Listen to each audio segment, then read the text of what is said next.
distinguidos concejales y diputados, y por supuesto mi respeto, mi saludo, mi cariño a esta expresión del pueblo revolucionario de Venezuela que se hace presente.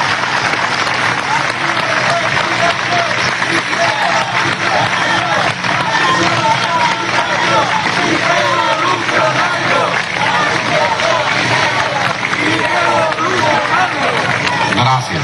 Estamos viviendo un momento muy particular y muy difícil, muy complejo, muy menguado, donde se requiere claridad en las ideas, se requiere testimonio, se requiere también rescatar la resiedumbre propia de un pueblo que cuando salió de sus fronteras no fue para dominar ni para conquistar, sino para dar libertad e independencia a otros pueblos. Veníamos de una etapa muy oscura de corrupción, de inmoralidad en todos los órdenes de la vida nacional y de casi disolución de la República. No es un hecho superficial el que en el segundo párrafo, tercera línea del preámbulo de la Constitución se diga que vamos a refundar la República.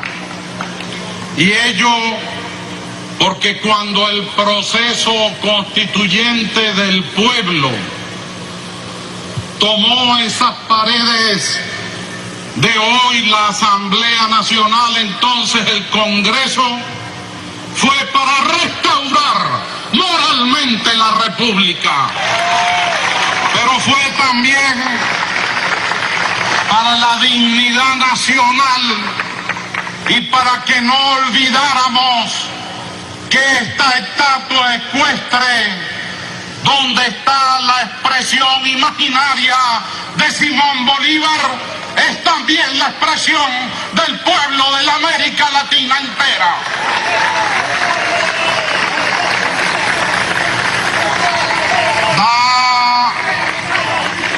Da tristeza, por decirlo menos, ver a la Organización de Estados Americanos desde hace tiempo de cunclillas en el orden ético e moral ante la visión imperial. Da tristeza ver hermanos de repúblicas que creíamos libres e independientes de rodillas ante el dictamen de esa visión imperial. Pero yo estoy absolutamente seguro que son voces melifluas, que son voces de las élites, nunca son las voces de sus pueblos. Quien les habla hace varios siglos tenía 21 años de edad. Había redactado su segundo libro titulado Bolívar, el Congreso de Panamá y el nacionalismo latinoamericano. En esa obra, premiada como ensayo nacional de historia y premio Oscar García Uslar,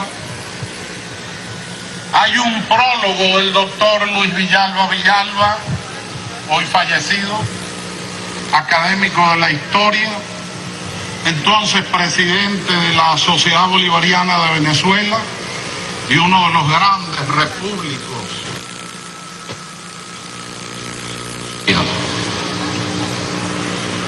Quizás por la edad la redacción es radical, no busca el subterfugio, va directo a lo que cree interpretar del pensamiento político internacional de Simón Bolívar.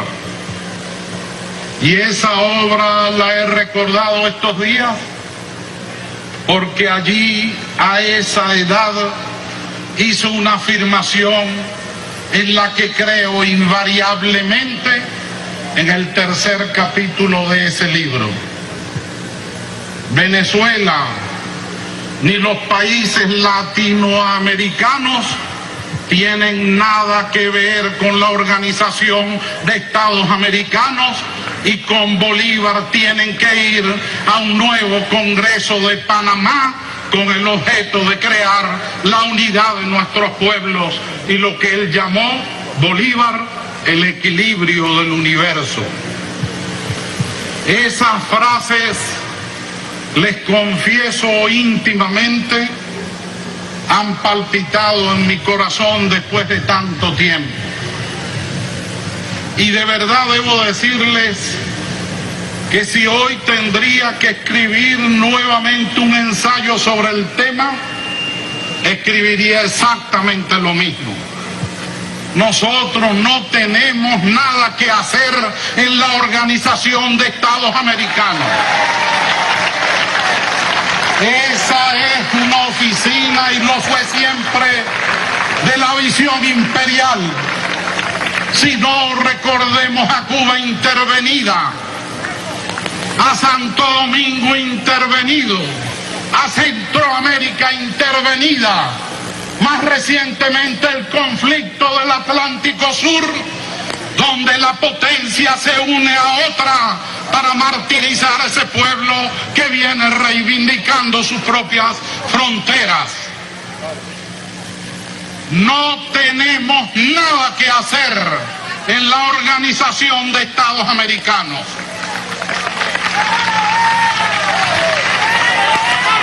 Me gustaría, ojalá Dios me lo permita, se lo he pedido a mi amigo el presidente de la República el día de ayer en la noche y hoy lo repito. Yo quiero debatir allí con el señor Almagro.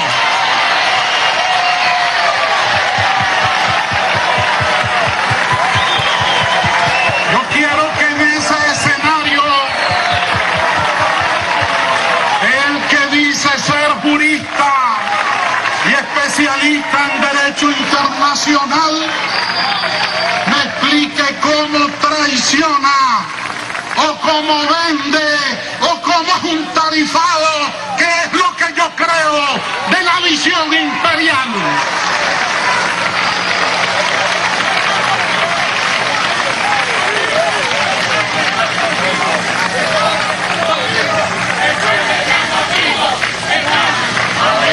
El señor Almagro,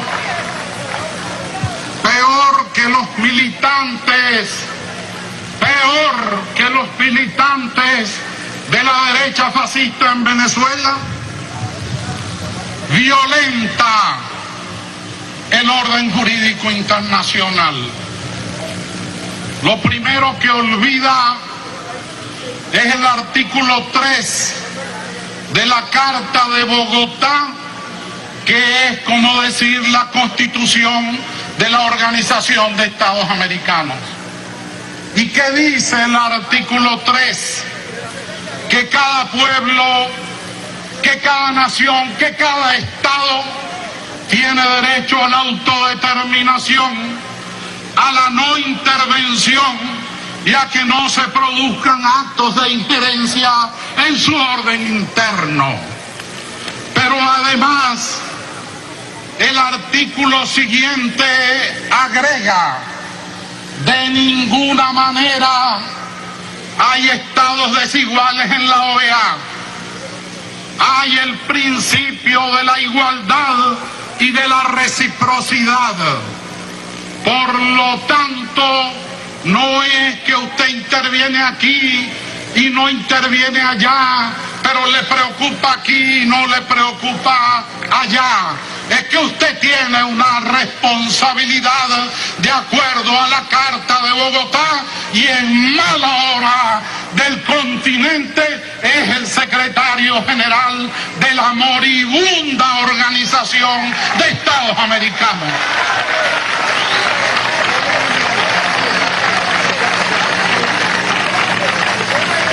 Esto último es una salvajada.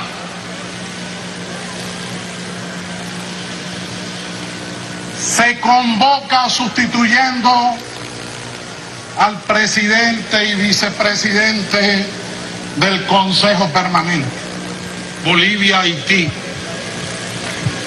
Como no logran los votos y quieren evitar el debate, dicen que van a un consenso y solo logran 17 votos. La resolución, una vez más, no ha sido aprobada. Así como ayer, el año pasado, le dije al país con toda responsabilidad que no estaba activada la Carta Democrática Interamericana, que eran mentiras colectivas, hoy les digo que no está activada la Carta Democrática Interamericana. La conducta espuria y apócrifa. La hora de que se caigan de una vez por todas las máscaras ha llegado. Y yo deseo, en el caso del señor Almagro, que confrontemos las ideas y los conceptos. Claro está que yo entiendo, no puedo evitar decirlo, que será un debate quizás desigual, porque el señor Almagro es un cerebro débil montado sobre un cuerpo que anda de rodillas allá en Washington.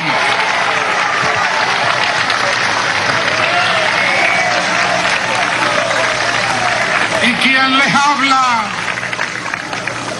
Hijo de la pobreza, hijo de dirigentes obreros, hijo de doña Gladys, hijo de combatientes sociales, hermano de un luchador social por encima de todas las cosas, les tiene que decir a ustedes en esta hora difícil que vive la nación, que creemos en la paz, creemos en el diálogo, creemos en la persuasión, pero si por defender la patria hay que ponerse el cuchillo en la boca, yo seré el primero que estaré a la vanguardia.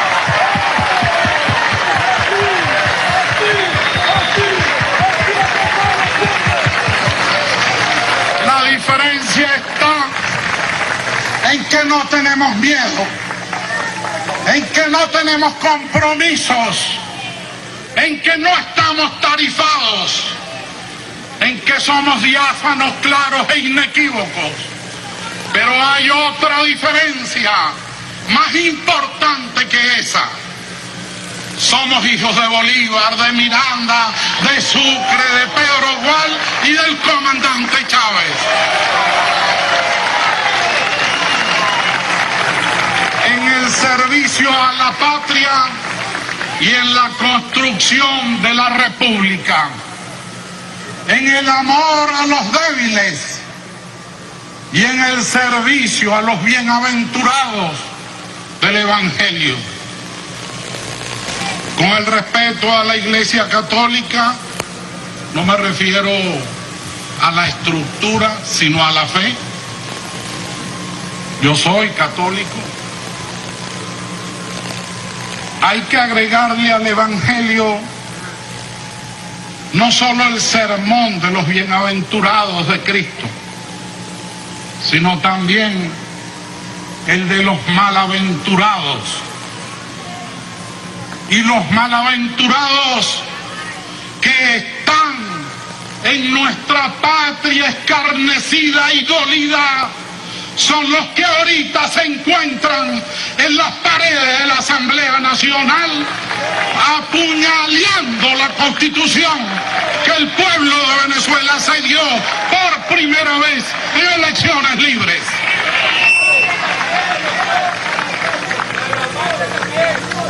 ¡Qué sarta de mentiras! Lo decía Tania con voz inequívoca, con razonamiento claro. No pueden destituir a ningún magistrado del Tribunal Supremo de Justicia. En primer lugar, tendrían que dirigirse al Consejo Moral Republicano. El Consejo Moral Republicano hace un expediente, garantiza el derecho de la defensa y el derecho al debido proceso, y lo dice la norma de manera clara. Tiene que oír a quien se está inculpando, y en el supuesto negado que declare falta grave es cuando ese expediente llegaría al Parlamento para su debate.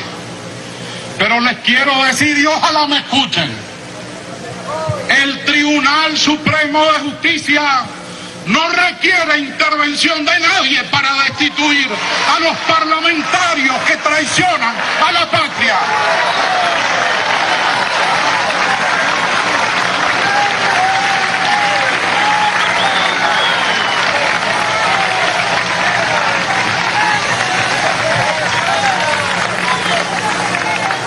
Nos faltó, debo admitirlo con humildad,